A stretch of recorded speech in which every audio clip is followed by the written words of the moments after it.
Between me and you.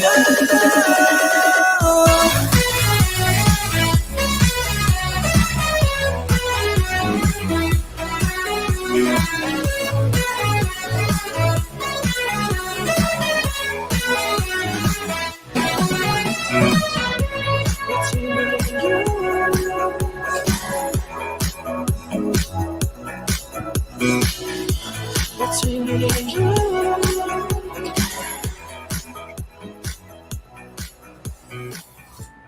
You don't got.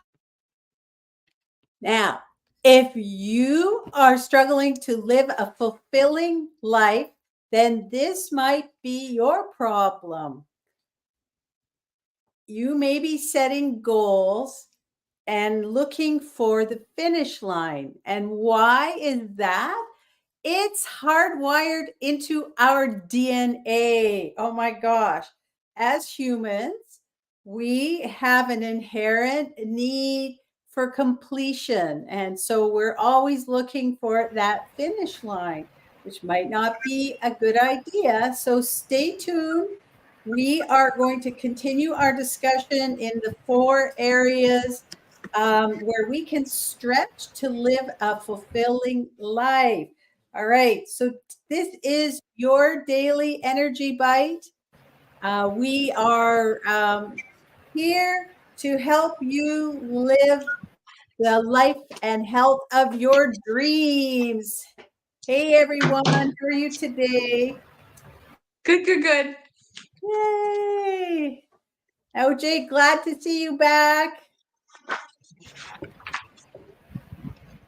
Thank you. All right. So I want to do a quick recap about what we talked about yesterday, and we're going to keep going. And I have all 4 today. Yesterday, I was missing. I was missing one because I skipped over it, and then I was trying to find. Anyway, what could you do, right? It's live, and I'm okay. I don't get things right all the time, and I'm okay with that. I would say I'm proud of that, but not really. But I'm okay with it. Yeah. So, what the first thing we talked about is stretching. When you're looking at goals, for a fulfilling life, there's, I think you set goals as you go along, but we're talking about for a fulfilling life. And so the first thing we're doing is we're stretching, and that means we're getting out of our comfort zone. And so when we get out of our comfort zone, what's our comfort zone? That is the place where we feel that we don't have to push ourselves. It's the place where we don't aren't taking any risks. It's the place where we're within our limits of ourselves. So, and it's a place where we're not stretching ourselves. And so, why should you stretch yourself and get out of your comfort zone? And what does that take? Well, we want to get out of our comfort zone and stretch ourselves because that is where the growth happens. And our experience on earth as humans is supposed to be a growth centric experience and not a comfort centric experience. Now you can make it whatever you want, but if you're looking to be living a fulfilling life, then you need to be looking at growth, not just that. So there are 4 ways that we can grow, and they're kind of in order of sequence of how you would go, how you would go along your journey. And the first one is your physical development, which we talked about yesterday. Then there's your mental, which we didn't, that was the one I missed. And then emotional and spiritual development. So yesterday we talked about the physical, and what we said there is how, having your health is kind of the starting point. If you don't have your health, then you really need to start there. If you don't have your health, it's really hard for you to be looking at, you can look at everything else, but you really need to get that health under control first. And so how do we raise our physical standard? How do we get our health? It's from diet and exercise. And so when we're stretching there, we might start with one place. So let's say right now we're sedentary, we're not doing anything. So we might decide we want to be able to walk 3 kilometers. So when we stretch, that's our stretch, is to get to 3 kilometers. But this stretch keeps moving, because once we get to 3 kilometers, and that's part of our comfort zone now, then we need to step into whatever that next thing is. So this is where if we're looking for a finish line, which is kind of a typical human thing, it's in our hardwired DNA. You got to keep on going, because there is no real finish line for fulfillment. You just got to keep going.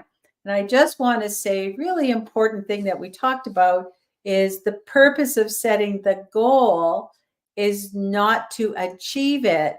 It's to see who you become in the process of going after the goal. That's really what you should be looking for, is who are you becoming in that process?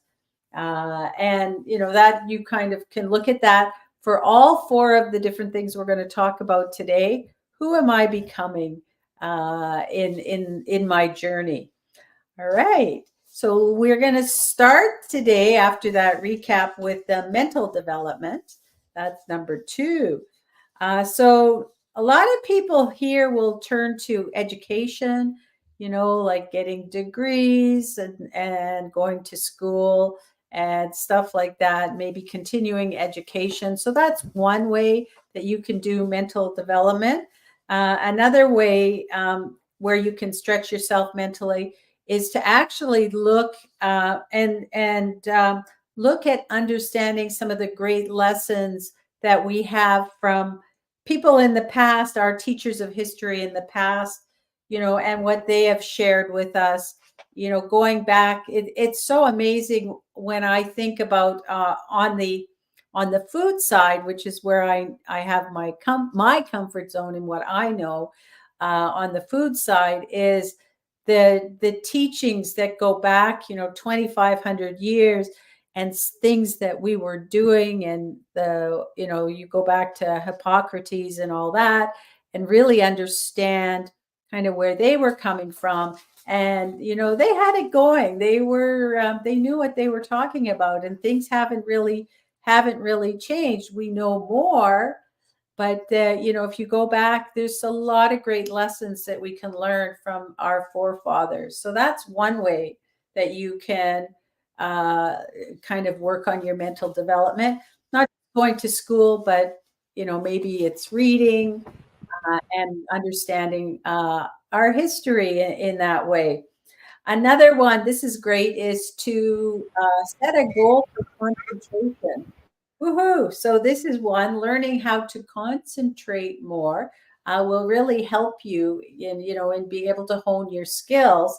And it's can be one of the most rewarding things that you can do.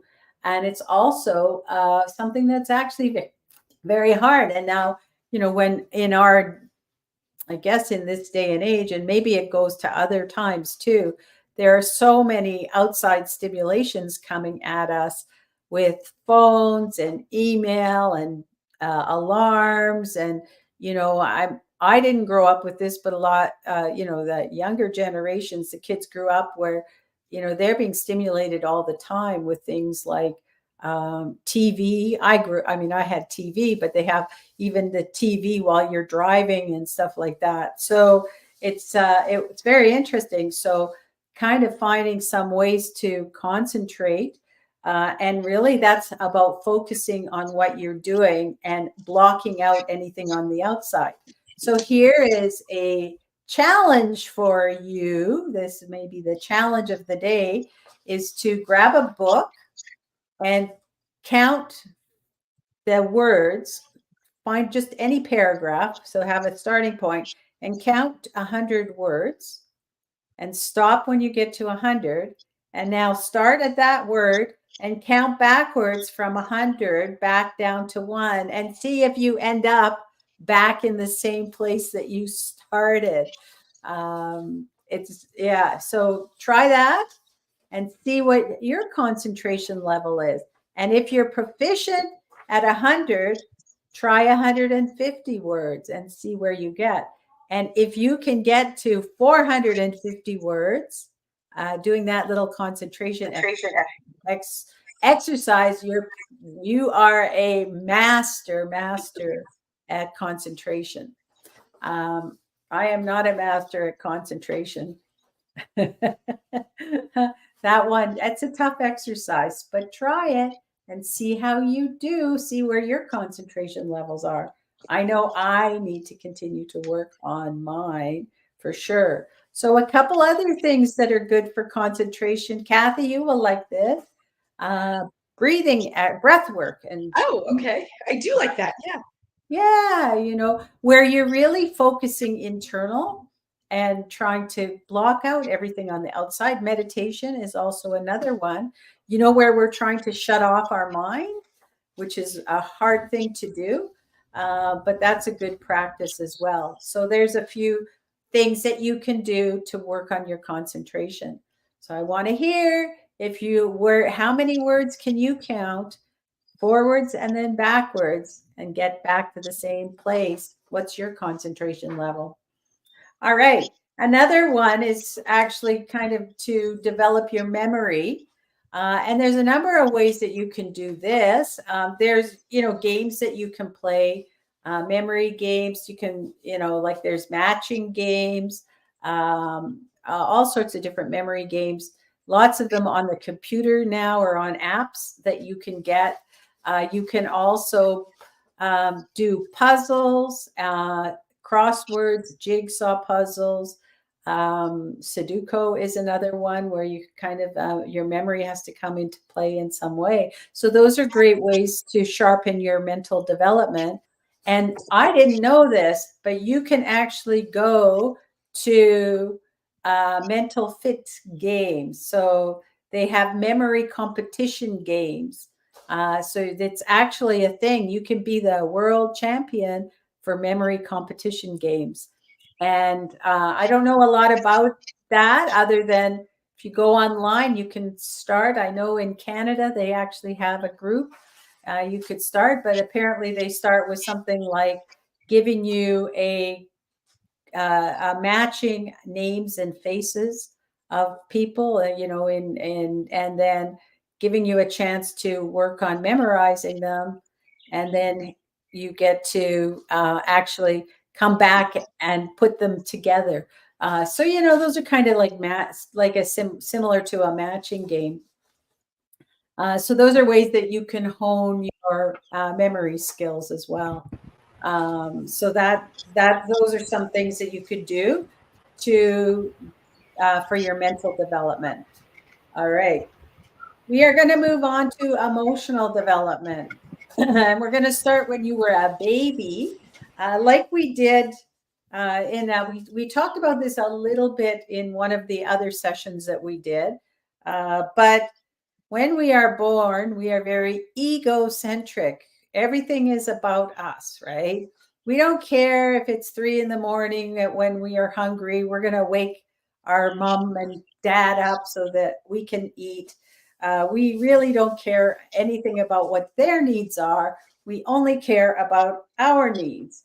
It's all about us. And then in around 2 years old or so, we start realizing that it's not all about us. Imagine that, and that there are,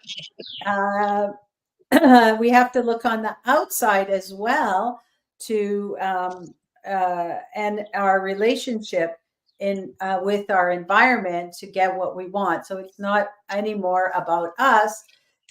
There are other influences in the environment.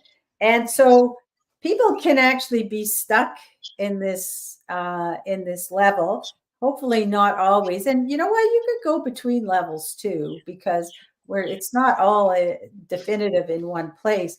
But if you're stuck at this level, so you're going to grow up manipulating your surroundings in order to get what you need or what you want. And you remain an egocentric person. So then you start moving to a little more emotional maturity, where you understand that it's not about us, and you need to focus some of your energy on the needs of others and not ourselves. And so I think the best example of that is a mother, Mm-hmm. because you really have to focus your needs on your child, on the baby. Well, the child, I mean, it keeps going for a number of years. It's not just when they're babies, but you have the needs of your children to look after, and that's not the only relationship where we have to, but it's really where you are looking at your immediate family, your friends, and what their needs are. Maybe it's like coworkers, at work. Sometimes especially if you're a manager, you have to look at the needs of other people. It's not all about yourself. So this is getting into where you are ethnocentric. So this is where people usually make the transition to ethnocentric when they're in their teens or early adulthood. So that's when they usually do that. And so then if you move to the next level, then and then maybe the needs of your country and the needs of the world ahead of your needs. So this is when you're looking at what is the greater good. This is called world centric. Now, at this level, here's you're really thinking about, how can I serve others? How can I serve whatever it is? And you're focused, like I said, on the greater good.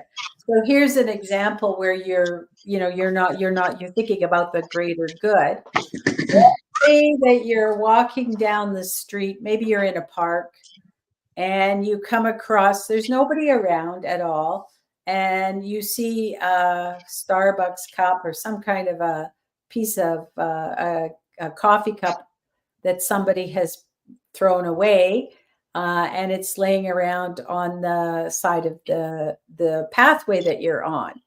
So if you are world centric, you will think about that and pick it up for the greater good, and put it into the trash, and it's really about what you're doing when nobody's looking. And sometimes we might do that because, oh yeah, other people are looking, we better pick it up. But when you're world centric, you're not worried about what other people are thinking. And it's not about doing it because other people are seeing you. You're doing it for the greater good. And so this is where we're seeing real, true leadership in action. So an example of I'm going to give you an example of true inspirational leadership. And there's many examples, and you might have some, I guess, heroes that you might aspire to, people that you aspire to. But Nelson Mandela is one that I think of. So here's somebody who, spent how many years in prison. He could have come out of prison and he became the leader of South Africa. He could have at that point had sour grapes and decided he was going to show them and cause all sorts of trouble.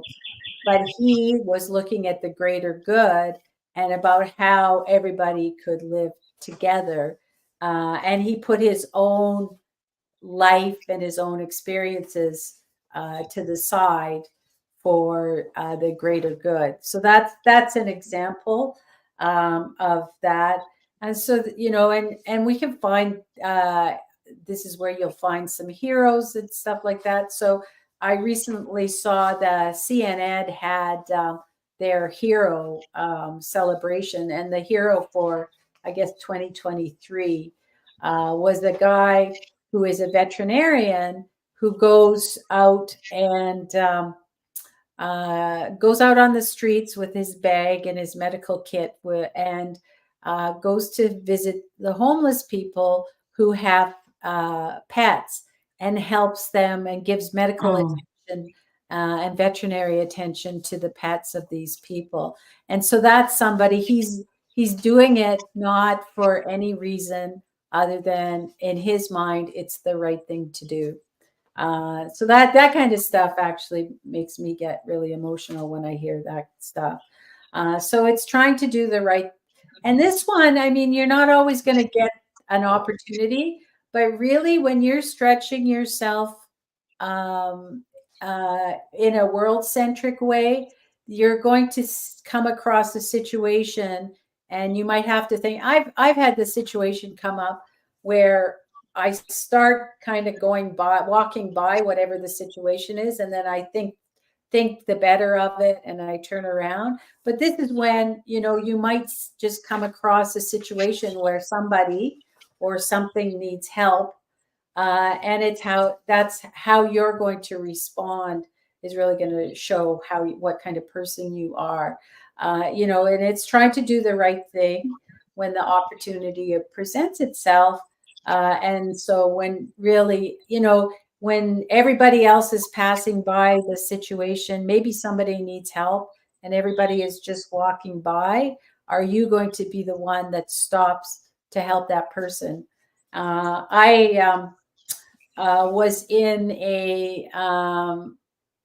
Canmore, which is in the mountains, beautiful scenery. We were in this restaurant that's kind of a really kind of where hikers and people would go. It's got really great food. It's very nutritious, and they've got teas and everything. It's quite the environment. It's got the real thing going. And so I was waiting for our lunch to come, and I was just kind of people watching. And I saw this lady going towards the exit door, and she was definitely not stable on her feet. And she got to the doorway, and there was a carpet there. So that caused her a little bit of trouble to move from the floor to the carpet. And there was a whole ton of people coming the other way in the door while she was trying to leave. And not one of them stopped to help her or stopped to let her go. And I could just see the frustration on her face. So I went over to her and I said, "Can I give you a hand?" And so I let her guide me. She asked if she could just take my hand. I opened the door for her, and by now all these people had gone. And she told me it was really just the difference between the floor and the carpet. And she was there celebrating her birthday with her sister. They were having a little celebration. So I helped her out to her table. She had a table outside, but all these people coming in, nobody would see. But there's just an opportunity that I took to go and help somebody who didn't ask for the help, but I could see that they needed it. So this is kind of where you're acting in that world-centric way. Volunteering is another great thing to do if you have the opportunity. All right. Enough about the emotional. We'll go on to the spiritual now. And so spiritual is where we have a deeper meaning to life. And I know everybody has their own journey on this. It's not like everybody is the same. I didn't even realize how spiritual I was till the last little while. But I'm not imposing my beliefs on you either. It's really everybody has to make their own decision. But you can be spiritual in your own way. Like I said, it's about having a deeper meaning to life. And so I'm going to do a little contrast here between, I'll call it a stereotypical CEO. And sorry if you're a CEO and you're not stereotypical, but anyway, I'm thinking about the CEO of the company I just left, a big company, and then somebody who's like a Zen master. And you could see the contrast there between, somebody who um, is really about, the CEO is all about get the job done. It's about the profits and, the shareholders and all this stuff. They're really ticking off the boxes. They maybe have all their awards and trophies and stuff at their desk, or a trophy case or whatever. Versus and they want their reports. And if somebody is, you go into a meeting and you're like almost shaking in your boots when you meet the CEO, right? Because they're just, time is money, right? So that's what I think of when I think of a stereotypical CEO. And then you contrast that with somebody who's a Zen master. So I'm thinking about my yoga instructor who acts, she, through every pore in her body, she exudes loving kindness to everyone. She doesn't even have to do anything. It just comes out of every pore in her body. She teaches heart yoga. So, there's so much serenity and wisdom and everything. So if you can kind of contrast that, kind of and you could decide where you want to meet, but that's a real stark contrast of people. And sometimes, when you get to, uh, you tick off all the boxes and you get all these things and you think you're, got all the money now and everything. And life is more, there's more to life than that. So when you're thinking about being fulfilled, how much money will make you fulfilled? How much stuff will make you fulfilled? And you have all that stuff and you've worked so hard to get all that stuff. And then then things start happening, like your marriage falls apart because you weren't there, or your health falls apart because you weren't looking after yourself. And so this is when you start to realize what's important in life. And so I'm saying, we can take a step back and think about what's important in life now, and not wait until we get into those situations where it's not, our health starts failing, or we run across one of those life catastrophes, if you will, for sure. But the challenge, again, that we have as humans is we're always looking for the end of the road. We're looking for the destination. We're looking for that final point. So a lot of people will start on the journey, and then they can't find the end point, and they stop because there is no finish line. We just have to keep going. It's a lifelong thing that you just keep working at. And so you want to start thinking about, how do I be fulfilled now, not when I get something or if I get something. So we are going to talk about the 3 keys to making this journey work tomorrow. More to come. All right. Any questions on what we covered today? We went through the mental, emotional, and spiritual, how you can kind of work on the development and getting that fulfillment. I don't have any questions. A thought popped into my head though when you were talking about the finish line, and I don't mean to sound morbid, but it's almost like death is the finish line. Death is the finish line. You're right. Isn't that sad? I Yeah. mean, maybe not from a spiritual point of view, but it's just kind of interesting, huh? We just got to keep Yeah. going. Yeah, we do have to keep going. And like, to be honest, I'm I'm going to talk about my own spirituality, but like I said, I'm not imposing my beliefs on anyone, but this is kind of my truth and what I believe. But when you think about it, I think that we are spiritual beings on having a human experience right now. And so when you think about death isn't about the end of life. death means it's the end of our this human experience that we're on right now.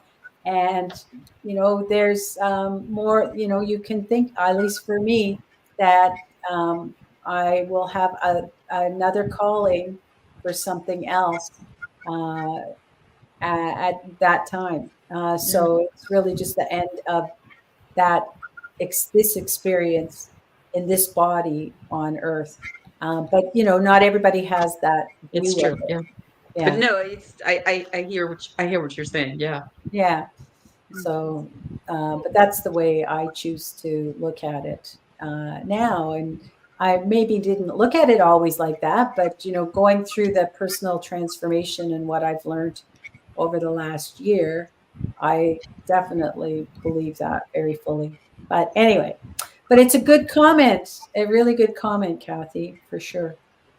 Because the finish line for this journey is when we die, right? So, but yeah, it sounds morbid, but I mean, it's the truth. It is, that one is for sure. That's the end of that journey.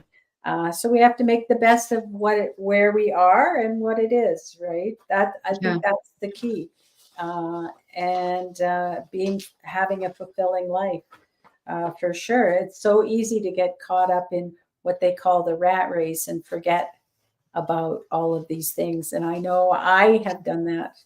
And sometimes it's not even that you want to, it's just you just don't even know how to get out of the rat race, for sure. So if you are stuck and you want to create the life and health that you love, then connect with me and I will get you a workbook to get you going that can help you out. So connect with me. And tomorrow we are going to be live again at 2 p.m. as we explore the 3 keys to stretching and raising our standards as part of finishing up this great discussion on and the information on really it's started as goal setting and it's about living a fulfilling life. So for now, have a great day. We will see you back here tomorrow, 2 p.m. Eastern Bye. Standard Time. Bye now.